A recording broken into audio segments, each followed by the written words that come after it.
Welcome back to my channel for a short Leica Q3 episode. And this video is a follow-up to my introductory video about the Leica Q3, which I recently posted actually on the day when Leica announced the new Leica Q3. And you find a lot of details about this camera already in this video. So look it up if you have not seen it. I'll post the link down below in the info box. In this video now, I want to further explore the new sensor in the Leica Q3. And Leica speaks in the marketing material about a new backside illuminated, so acronym BSI, 60 megapixel sensor, but I'm quite sure the sensor in the Leica Q3 is a very close relative of the sensor in the Leica M11. There are three topics I want to quickly discuss in this video. The first is I want to collect more data points on dynamic range, and in the context of dynamic range, try to find out whether the sensor of the Leica Q3 has a property which people call ISO-Invariance. Second, I want to shoot the camera with very high ISO value and see up to which ISO value the images are still usable when it comes to noise and clarity of the image. And third, I want to try out and find, and that's a test I typically do with a new camera, how long can I shoot handhold before images become blurry. So in other words, what is the longest exposure time I can afford to do with handhold shooting? Let's kick off the video.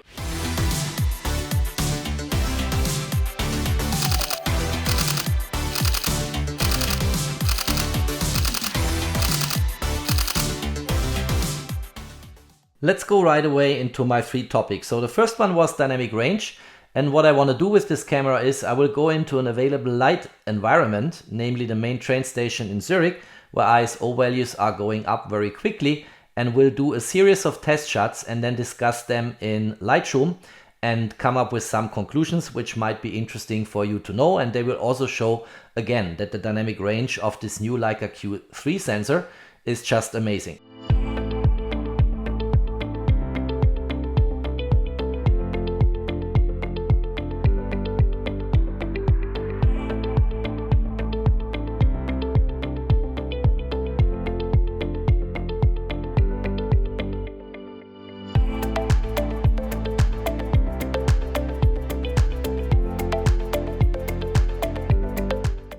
I want to show now some frames which I shot in the main train station in Zurich, and I did shoot them all with the same ISO parameters. So this one here, for instance, was shot with an ISO of 3200, and then I shot all handhold, of course, the same frame with an ISO of 200. So 4 full stops underexposed. And if you go back to the first one with the high ISO value and I go into the develop section here, you see I've not post-processed these images, so they are kind of ugly. This was really about testing, not about providing photography art. And in the next frame, which then was 4 full stops underexposed, the only slider I used was the exposure slider, where I pushed up the exposure by 4 full stops, and then I'm going to compare them now by selecting them both in the library. So let's do this here. Let's get this one, let's put them side by side. They are not exactly the same frames because they were shot handheld, but nevertheless, we can compare them. And if you look into them, these are kind of the same images. So even if you look into darker areas, there is, if you have a lot of fantasy, a little bit more noise on the one where we did shoot with the low ISO value and pushed up the exposure slider by 4 full stops. But essentially, these are the same images. They look good. And that was my first thought when I saw this. This will very likely be an ISO-Invariance sensor, and that means, in layman terms, no matter what ISO value you shoot, as long as you stay in the native range of ISO values, you will achieve, give or take, the same results. Give or take, that's important, because there is no perfectly ISO-Invariant sensor, but the Leica M11 is known to have that sensor, and since my assumption, as I said in the introduction to this video, is that this BSI 60 megapixel sensor in the Leica Q3 is a close relative of the M11 sensor, I assume that the ISO-Invariance, almost, not perfectly, is also given here in the new Leica Q3. Here's another of these frames, kind of the same story if you look into them. Left-hand side, high ISO, 3200, right-hand side, 200 ISO, corrected in Lightroom by 4 full stops on the exposure slider. And these are essentially the same images. So if we click into here, there is not on the left or the right hand side more or less noise. And these images are clear. They are well represented here. I think this looks good. And we have the same conclusion. It looks like an almost ISO-invariant sensor in the same way as I explained before. So it doesn't really play a role if we shoot these images with an ISO of 3200 or an ISO of 200. The result will essentially, again, essentially is important here, be the same. And you can actually, in your photographic parameters, completely focus on image composition, depth of field based on your aperture, and of course on motion blurriness by making the shutter speed faster. But you don't really have to bother about ISO. Whether you shoot them low or high ISO doesn't play a role. In post, later on, if you correct them, these images are essentially the same. Now here's the last example of the same situation. Left hand side 3200 ISO, right hand side 200 ISO, corrected for exposure by 4 full stops in Lightroom. And again, these are essentially the same images. Now, just by peeking and poking into these images and having your subjective view whether there is more noise on the left or the right hand side, or if it is exactly the same, is kind of speculative. And I want to use a different approach, which I didn't plan for when I started this video. Namely, I will look deeply into signal to noise ratio, peak signal to noise ratio, and also in particular on pixel binning with the two lower resolutions the Leica Q3 offers now, namely the 36 and 18 megapixel resolutions. And I will try to provide a more substantiated approach, what we can expect in terms of dynamic range from the new Leica Q3, and how we actually have to think about pixel binning technology, which Leica says they introduced already for the Leica M11 and M11 monochrome and now found their way into the new Leica Q3. The results you have seen here, they were all shot with 60 megapixels, so full resolution. But we have the option here on the Leica Q3, like we have it on the Leica M11, on DNG resolution, to also go from 60 megapixel to 36 megapixel and to 18 megapixel. And the lower resolutions, 36 and 18, they still use the full sensor area. And that happens by pixel binning, which is a technique used in many other cameras, by the way, also smartphones, to increase and enhance dynamic range and create a better low light environment noise behavior. And on the Leica Q3, this is implemented in the same way as on the Leica M11 and M11 monochrome. And according to the Leica spec sheets, if you repeat the exercise I just showed with the lower resolutions, you can actually count on a dynamic range of not 14 stops, but 15 stops. So the exercise will work even better. So far, when we talked about dynamic range, we substituted it by the procedure to significantly underexpose, then correct for the exposure in Lightroom, and then getting about the same images with about the same representation of noise. But that is, of course, a very blunt view to look at dynamic range. So in order to get deeper into the topic, let's talk about noise. And before we talk about noise, let's quickly talk about bits. So let's assume we have an 8-bit grayscale image, and JPEG, for instance, is a format which always comes with 8 bits. 8-bit means that the lowest value is a 0 and the highest value is 255. A pixel value of 0 stands for perfect black. A pixel value of 255 stands for perfect white. Let's say an image has resolution of, let's say, 1024 times 1024 pixel. Then the image is represented by a matrix of 1024 times 1024 cells. And each cell has a value between 0 and 255. And you see here in green an example how this could look like. We have all kinds of value, but the lowest value we have in the cells of the matrix is a 0. And the highest value we have in the cells of the matrix is a 255. Let's make an example to get our hands on the topic of noise. So for the following charts, I used a software called PixInsight, which is a highly professional post-processing software and environment for astrophotographers. And on the left-hand side, you see I generated an image which has 0 noise. This is a perfect signal. And to make my life easier, I'm not dealing with values between 0 and 255, 0 for perfect black and 255 for perfect white, but I normalized it to a scale between 0 and 1. And I gave this image an intensity of 0.5, and it has absolutely no deviations in any pixel values at all from 0.5. That's why the standard deviation is 0, and the minimum value is 0.5, and the maximum value is 0.5. And this is what you could call a perfect signal.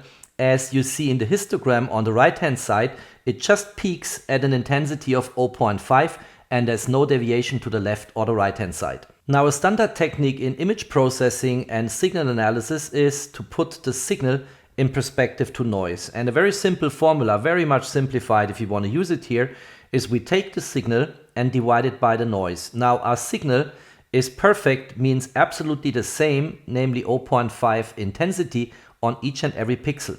And if you want to divide this by the standard deviation, there is no deviation, as you see in the peak in the histogram on the right hand side. So we would have to divide by 0, which is not allowed in classical calculus. But if we approach 0 in the denominator, the signal to noise ratio here can be called infinity or arbitrarily large. Let's now introduce some noise to the before perfect image where we had a perfect signal. And you see in here on the left hand side, the image has now some fine grain. And I applied some Gaussian noise here with a standard deviation of 0.07, which you can trigger as a parameter in pix inside, which is called amplitude. So 0.07 is our standard deviation, and then the numbers statistically change because we have now a random distribution in a two-dimensional image here, and we have still a mean of about 0.5, a standard deviation of 0.07, and the minimum value, so the blackest black we got is 0.16, and the widest white we have in that image with that fine grain applied on a random basis is 0.85. So there's still no perfect white or black in the image, but a lot of gray noise which plays between these numbers with respective intensities.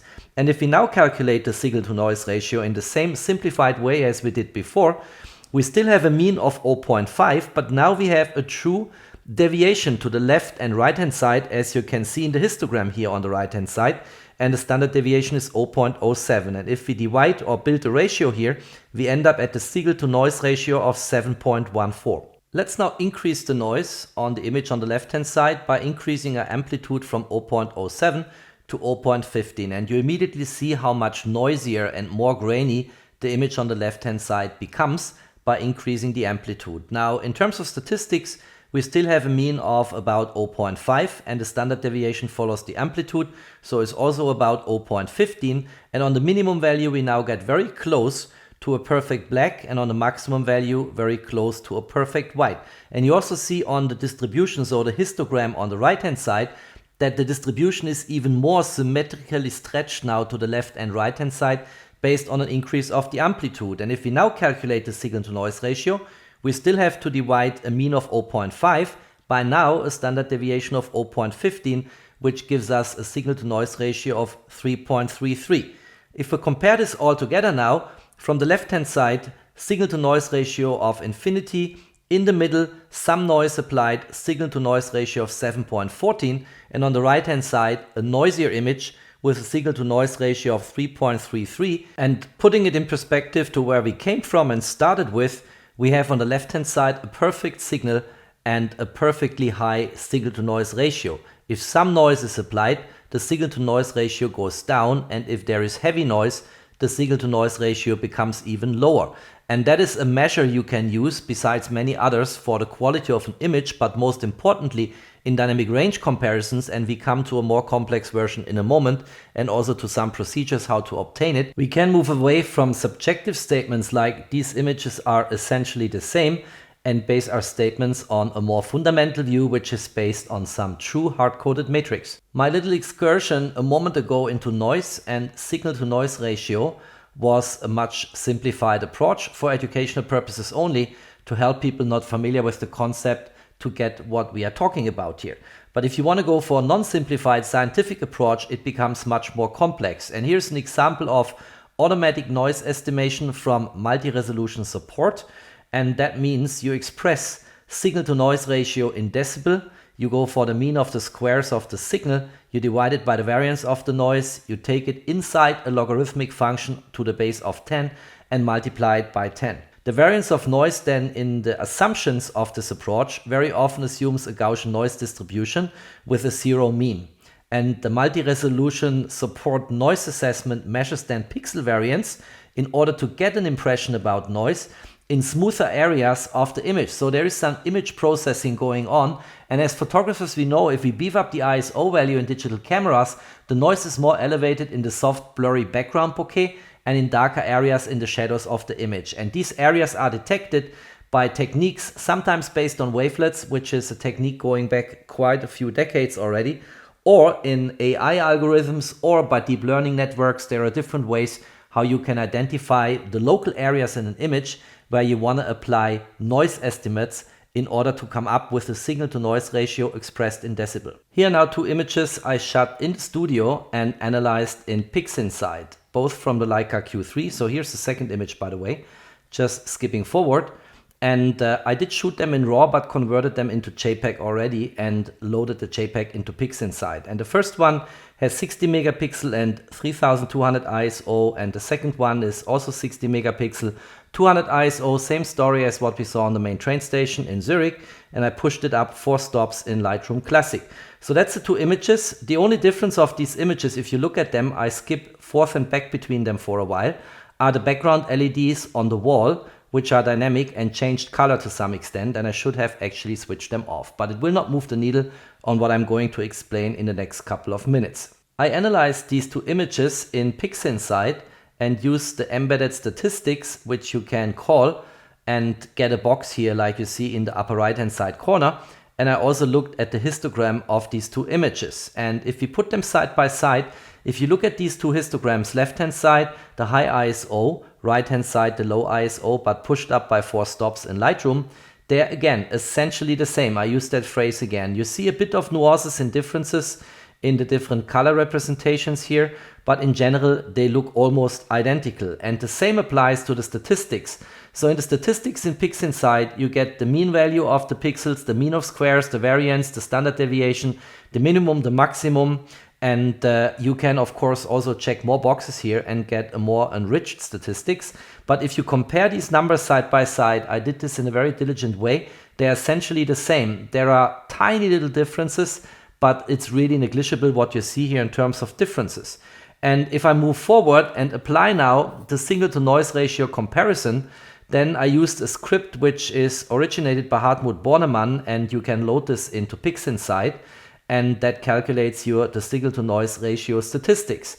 And you see here in the upper part on the 3200 ISO image, we get signal to noise ratios around 30, and on the image with 200 ISO, we get about the same numbers. It's not that different. So here we see a real and true metric for comparing these two images from a signal to noise ratio perspective. Now this topic really caught my attention. So I wanted to have a clean image, manually focused outside in the garden, no background LEDs mounted on the wall which change color. And I shot this image, and on the left hand side you see again the high ISO image, and on the right hand side you see the low ISO image pushed up in Lightroom by 4 stops. And if you look at these images, there is no noticeable difference. And that's a qualitative statement, of course, but even if you stare for 20 minutes at these images, you will not get any smarter. And if I crop in by 100%, they again look exactly identical. And that is of course interesting. And now let's try to get this in a more objective way presented by looking into signal to noise. And if we do that, we first of all consult the marketing material of the Leica Q3. And they say here we have these 3 resolutions, the large DNG, the medium DNG, and the small DNG with 60, 36, and 18 megapixel. And they say in the marketing material, regardless of the chosen resolution, the Q3 always uses the full size of the sensor, which is another way of saying it's based on pixel binning technology. And they further say in the marketing material for the Leica Q3 that if you shoot in LDNG, you have 14 stops of dynamic range. But if you switch to M-DNG or S-DNG, you get 1 stop dynamic range more and end up at 15 stops. They also say on M-DNG that this is the best performance ratio. And that is something, of course, we'll try to find out in the next minutes in the video. If we get this in a relative way, then if we compare 14 stops with 15 stops, we have about 7.1% more dynamic range in the medium and small resolution RAW files. Within PSNR, I did now run a lot of statistics and analysis, and I used RAW files out of the camera, not touched in Lightroom or post-processing at all, and I always compared LDNG with M-DNG and S-DNG, and within these different resolutions, I compared the high ISO image with the low ISO image. And as I said, I did a lot of analysis, but it all boiled down to the following. Going from the left-hand side to the right-hand side and starting on the left-hand side with L-DNG out of camera, I found when averaging over the 3 color channels RGB that at the high ISO level I got 30 decibel signal to noise, and at 200 ISO I got 30.4 decibel signal to noise. But if I switched to the M-DNG out of camera, it gave me 33 decibel on the high ISO image and even 33.9 decibel on the low ISO image. That means on high ISO a 10% gain in signal to noise and on the low ISO 12.8% up.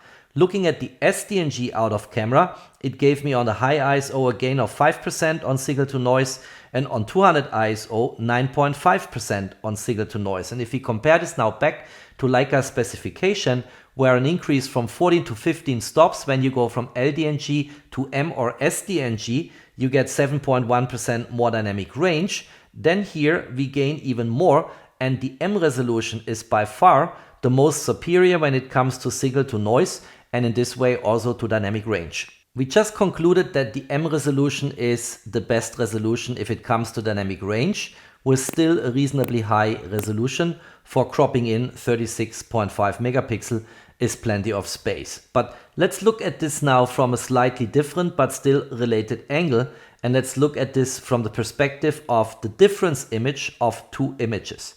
And the way to measure the difference between 2 images is to go for the mean square error.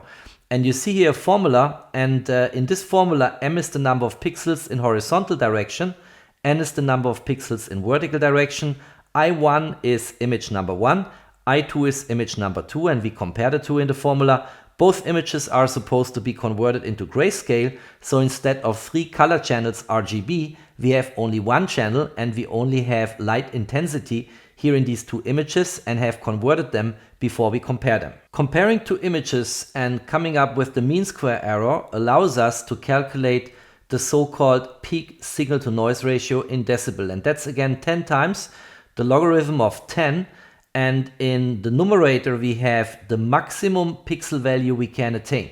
I explained earlier in the video that on 8-bit images this is 255, like in the typical JPEG image, so we have 255 square in brackets in the argument of the logarithm, and we divide 255 square by the mean square error, and we can also express this as 20 times the logarithm to the base of 10 if we get the square inside the brackets out, because in the logarithm if you take the square out it becomes 2 times 10, which is 20, and that's another representation you find very often in the internet. And this is a typical representation for a JPEG image, and peak signal to noise ratio will enable us now to in very precise manner compare high ISO, low ISO, high resolution, low resolution images for the Leica Q3. Before coming to the real stuff and going back to Leica Q3 images, let's get familiar with the concept of mean square error and what it all means. And in order to illustrate this, I've written here a script in Python which reads 2 images from the SSD of my MacBook,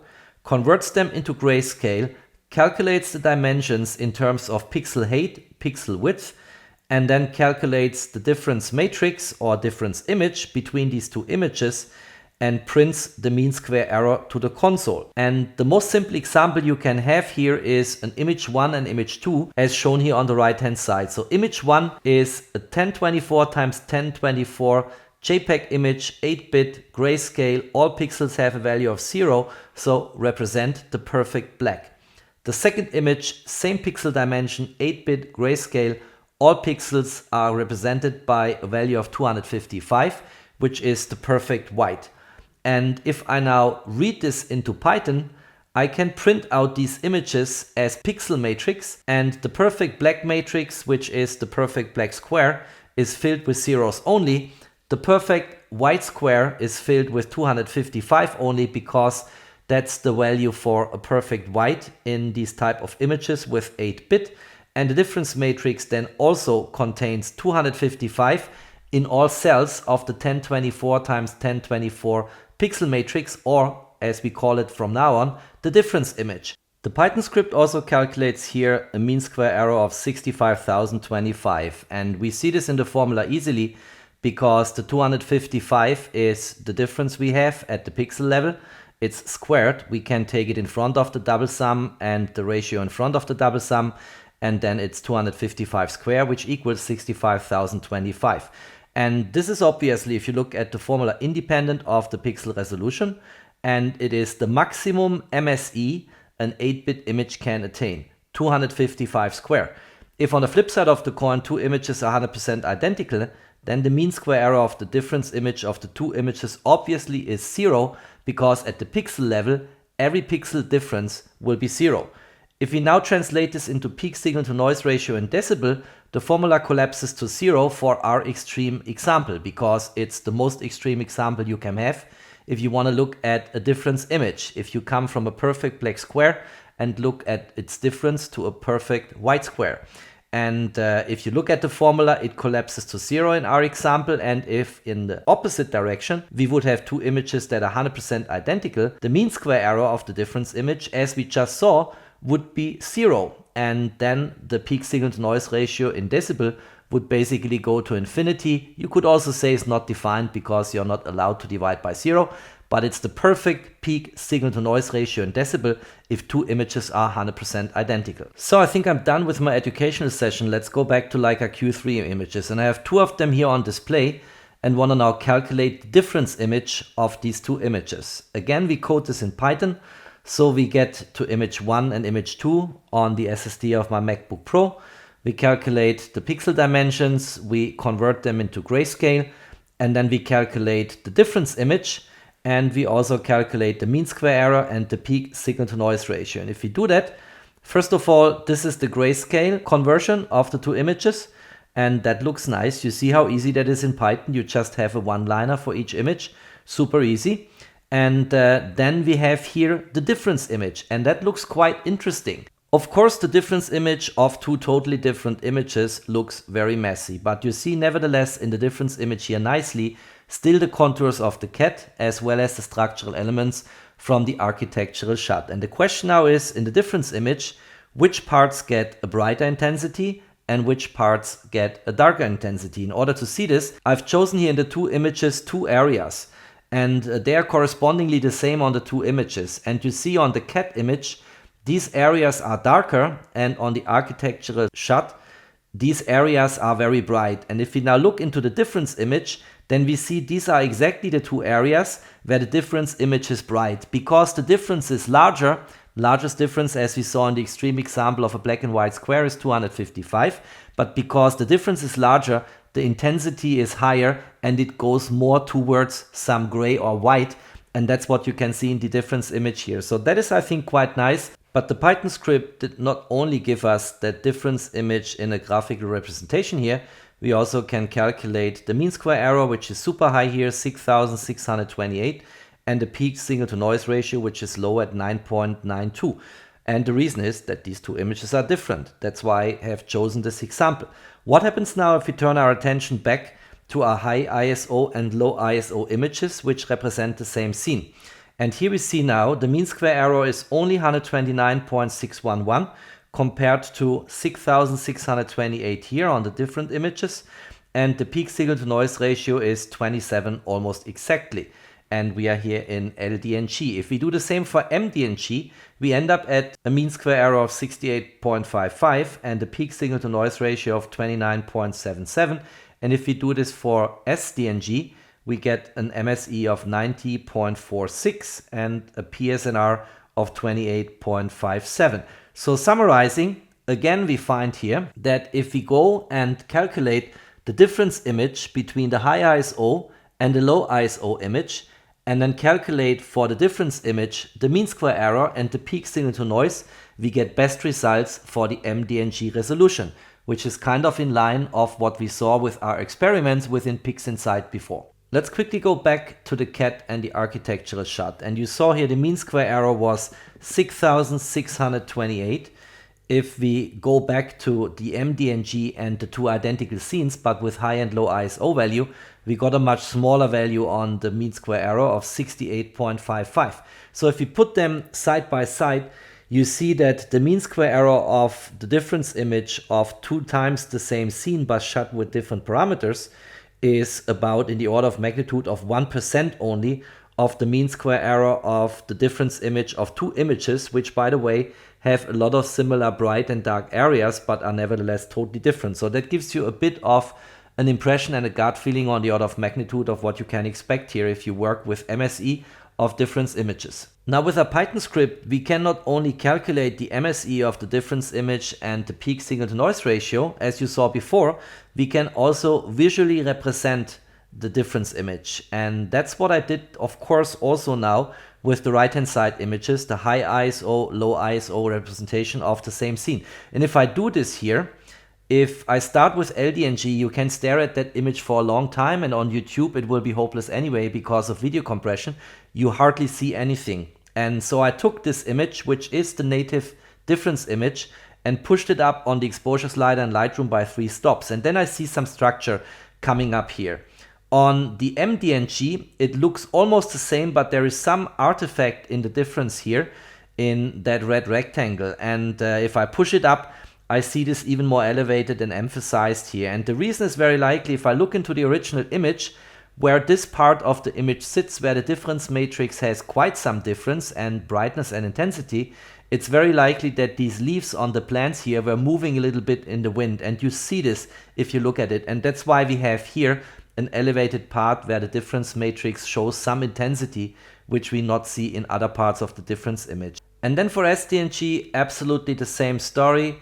The difference image as it comes natively out of the Python script, almost pitch black. If I push it up in Lightroom, I finally see some structure, and that's basically what we have. And if I put these 3 difference images for LDNG, M-DNG, S-DNG side by side and stare at them, despite the artifact we have on M-DNG because the wind was moving the plants a little bit, which created in a local area some higher intensity, I could swear that the middle one is the darkest one, which means on average is the best because it has the lowest difference in terms of mean square error. And I can of course also make this objective by again working with Python and calculating for each of these 3 images the average pixel value. And if I do that from the left hand side to the right hand side, LDNG has an average pixel value of 8.8, M-DNG has an average pixel value of 6.2, and S-DNG has an average pixel value of 7.3. So again,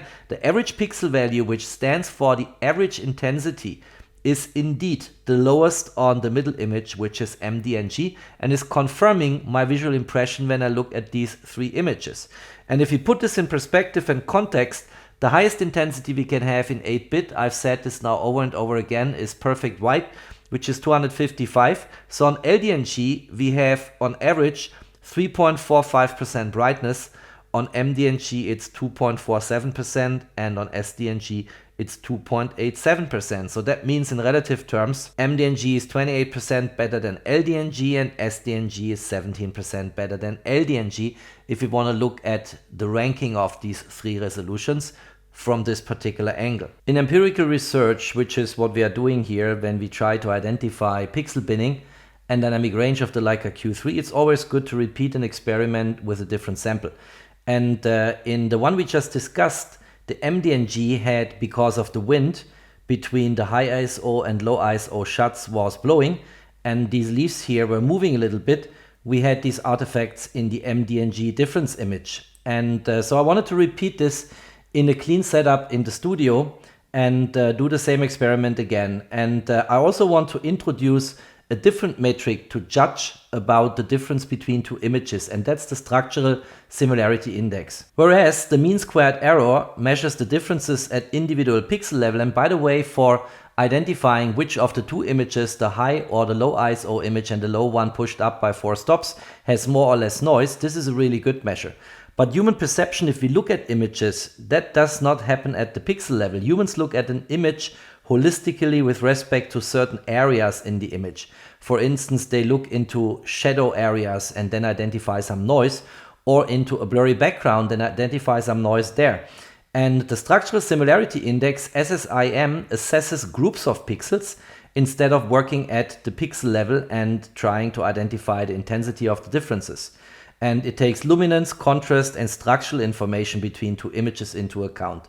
And the 2 extreme cases we can have here is if for 2 images the SSIM is 1, then these images are perfectly similar.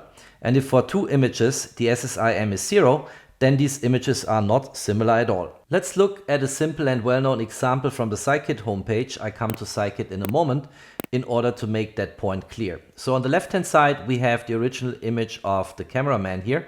And if we subtract the original image from the original image, we look at the difference of two identical images. And then, as we discussed before, the mean square error is 0 and the structural similarity index is 1. In the middle image, we have the same image of the cameraman, but with some noise. And here now, the mean square error is 0.04 and the structural similarity index is 0.15.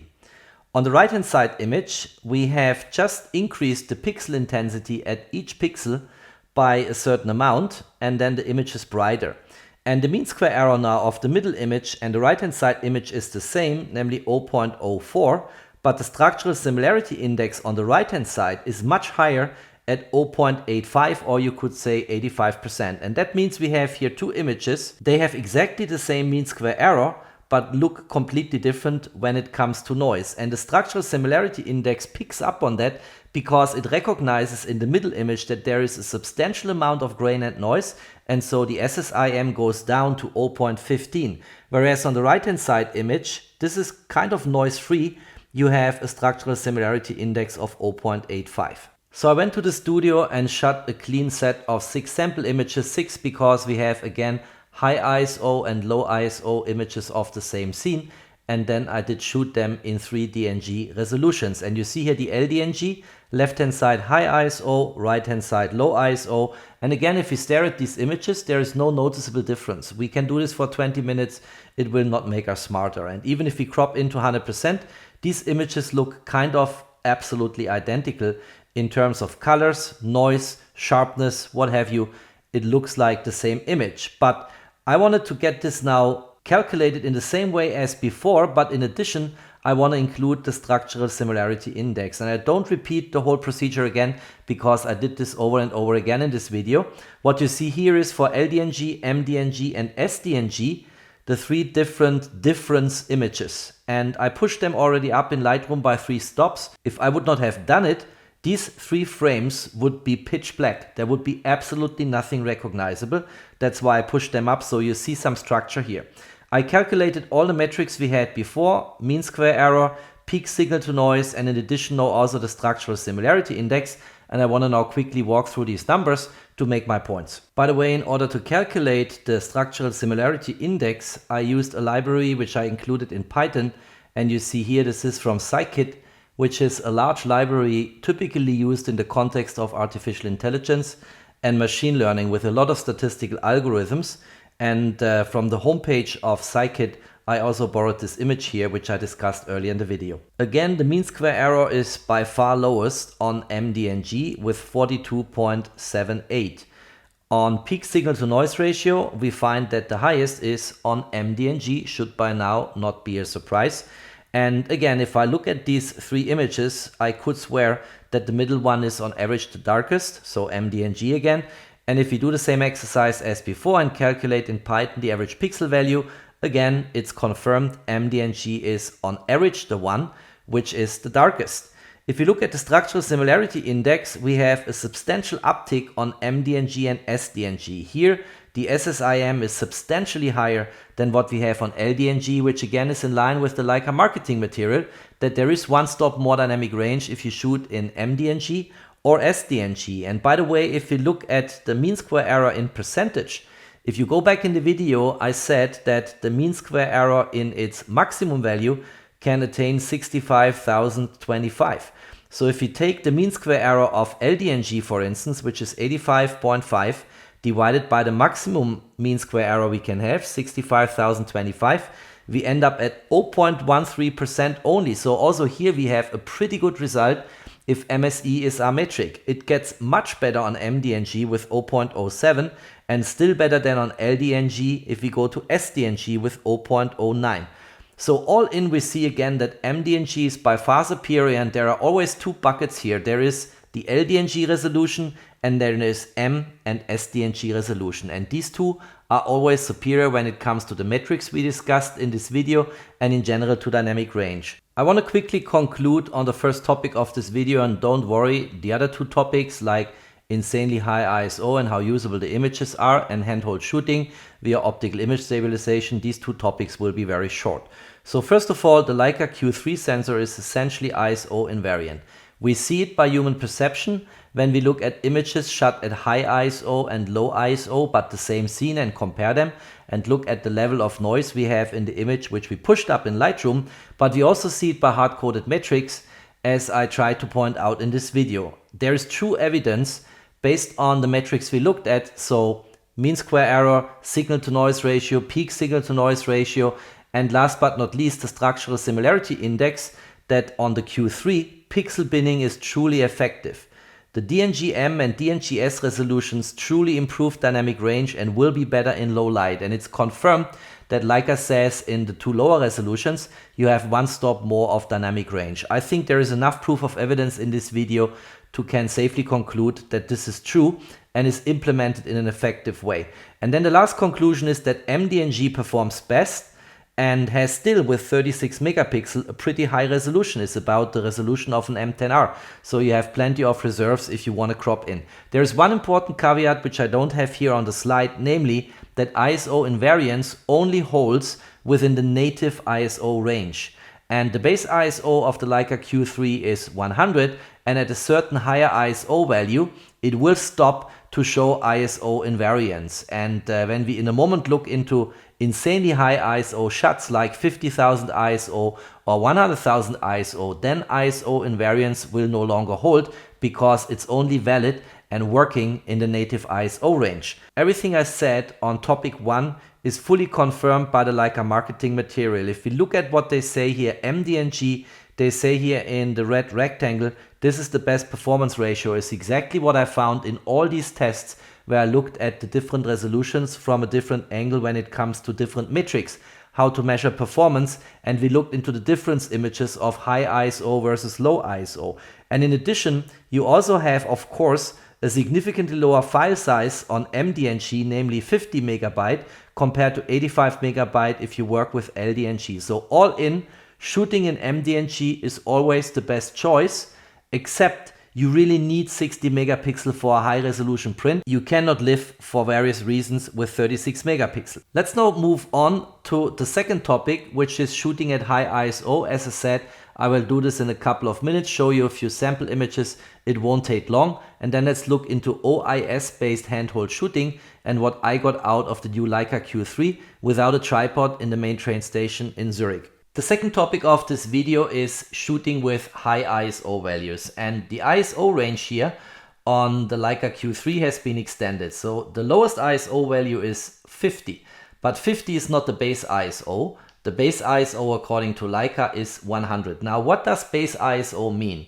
And in order to keep it simple, let's call it the following. If you shoot with an ISO of 100, you have zero amplification of any signals coming with the image, and that should create the best possible image quality. And then in contrast to the Leica Q2, where the highest ISO value was 50,000, we have now here an extended ISO range going up to 100,000. And I will show you sample images which I shot at the highest ISO value of 100,000, and to my big surprise, they are still usable. And of course I use some post-processing, in particular in Lightroom, where Adobe included now AI-based enhanced noise reduction algorithms, but these images look really good. And I should say, with the exception of the monochrome cameras from Leica, this is the first camera with a color sensor where an image shot with an ISO 100,000, in my experience, is actually usable. And that is, of course, a fantastic insight which you can leverage in extreme light conditions wherever you are with your camera. So here's the first sample image shot with an ISO of 12,500. I had to go pretty fast on the shutter speed at this ISO level in the main train station in Zurich. It's an L-DNG image, so 60 megapixel, and it's shot at an aperture of f5.6, which typically on Leica lenses is the sweet spot. And if you look at that, there is substantial noise in the image already. You see this here. This guy is walking here, but there is not a lack of detail. Look at the clock here in the background. There is still plenty of detail in that image. And now we have in Lightroom this AI-based magic button here under noise reduction, which is called denoise. So let's click on that. And then it starts to load enhanced data. And now we can see here the magic happening. Let's look at a different part in the image here. Maybe here. Let me go here to something where we have some writing. And if I press and hold, you see the amount of noise, and here you see how it is hexed away. So let's go for enhanced, or let's play a little bit maybe with the amount. Let's go here to only 30. Let's see if this is, well, you see there's already a lot of noise gone here in that image, but let's go to 40 here. Then it looks even better. And now let's go to enhance, and this will take about a few seconds to be processed, and then we are done with our noise reduction. There is no other post-processing applied here. You see that all sliders are untouched, and it's just the noise reduction which is going on here. Now it's done, and you see the noise is now grayed out. I cannot push it again. And if we look here in the background now, let's go here. You see this is pretty clear. You see all the writings here on these signs. You see also the people pretty clear. This is absolutely usable, and clearly at 12,500 ISO is not insanely high, but looks really good. Let's go to a different place here. Lots of details and very well rendered. And again, looking at the clock here, very sharp and a very good image. Absolutely usable for social media, no problem at all, but also for smaller prints. Let's move on to 25,000 ISO. And let me see where we have it. Here's 25,000. Same story. This one here has already been denoised, so I cannot show you the before setting here. But if you look into that, still a very good image. Look here, das modernste Schulhaus der Schweiz. That means the most modern school building in Switzerland. That's on this red dot here written in a very small way, and it's still fully recognizable. And the level of noise is quite contained. It looks good.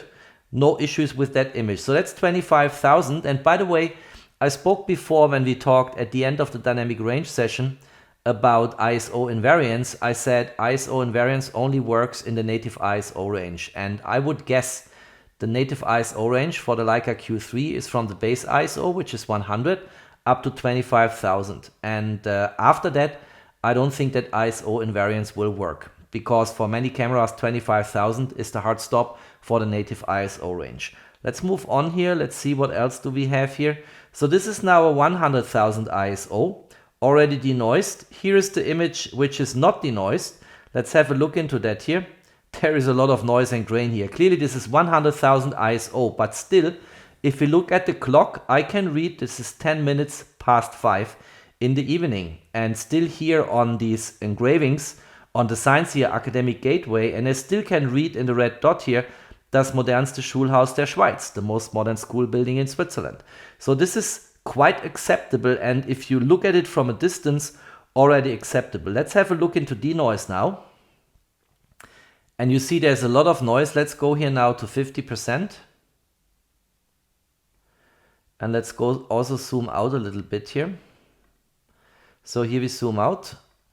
And then if we go in on the faces, the AI is almost recovering what should be there, but not completely. These faces here are distorted to some extent, but that is not per se a problem for me in social media, because you will not be able to crop in that much. Let's go to the clock here in the background. Look, if I press and hold, you see the level of color, noise and grain that was in the image before. And then look what Lightroom does with the denoise magic based on artificial intelligence. So this is quite acceptable still for social media. Let's process this quickly and let's have a look again at that image. The process is completed. Let's zoom in again. Look here, this is absolutely amazing. We still can read in that red dot here, das modernste Schulhaus der Schweiz. And clearly the AI has it much easier to recover any writing based on recognition than recovering a face in a pixel range. So if I go here to this person, you see these faces, they don't look good. If you look at them from behind, you still see a lot of detail, but it's not good if you zoom in, crop in, and what have you. But if you look at that from a distance, and if you are in a situation where you need to work with an ISO of 100,000, this is a reasonable approach. If you see that image on a smartphone screen in Instagram, that is still a usable image. And of course, in general, I would not recommend to shoot images beyond an ISO of 25,000. As I said before, that's very likely end of story for the native ISO range. But if you have to, you still get an image out of the Leica Q3, which you will not get out of many other cameras. This looks quite interesting and still quite well. The third topic of this video is how long I can shoot hand holding with the camera based on image stabilization incorporated into the lens. And the way you can access this in the menu is the following. You go to page number 3 and the first menu entry here is optical image stabilization. So that means stabilization here happens in the lens and not in the camera body, like for instance for the Leica SL2 and SL2S. And here I can choose between auto, and then I can also choose off or on. And I have this typically on auto, but on a tripod I very often switch it off because then image stabilization is not required. And I was testing this out again in the main train station in Zurich, looking at the escalators and then trying to handhold shoot as long as the image became not blurry in my shooting, and my borderline was with half a second. So 0.5 seconds was the longest exposure time I could shoot hand holding, and that is a very good result for optical image stabilization. You know, with in-body image stabilization by a sensor floating freely in a magnetic field, you might go up to 1 or 2 seconds, but by optical image stabilization only, getting to 0.5 seconds is a really good result. And with 1 second exposure, the image became blurry. I'm going to show this in a second. Now, of course, this is a subjective test because different human beings have different capabilities to hold a camera calm and sturdy in their hands. And in my case, it's half a second. In your case, you might be able to do this a second long, and someone else might only get it for 1/8 of a second. Let's start what happened if I crossed my borderline, which was 0.5 seconds. So this is an exposure with 1 second, again shot at f5.6 in the L-DNG resolution. And I had to go below the base ISO here and did shoot this with an ISO of 50. And you see here the motion blurriness on the escalators looks actually quite nice. And but then you see on areas where we should not have blurriness, the image is blurry. And I was not able to get this shot done in order to achieve a sharp image with a 1 second exposure shot handhold without a tripod. In contrast to that, if I went to 0.5 seconds and I tested this several times, it works. You still see here all the other parameters are the same, f5.6, ISO 50, LDNG, so 60.3 megapixel. And you see here nice the motion blurriness of the escalators, also here on the other escalator. But you see the rest of the image is very sharp. This is a usable image. No blurriness any longer, and it looks really good. So this is my borderline.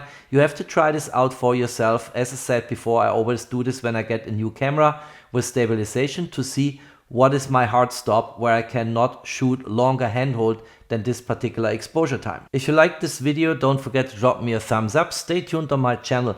There's always more to come. Thanks for watching. Stay safe and healthy. And of course, peace out.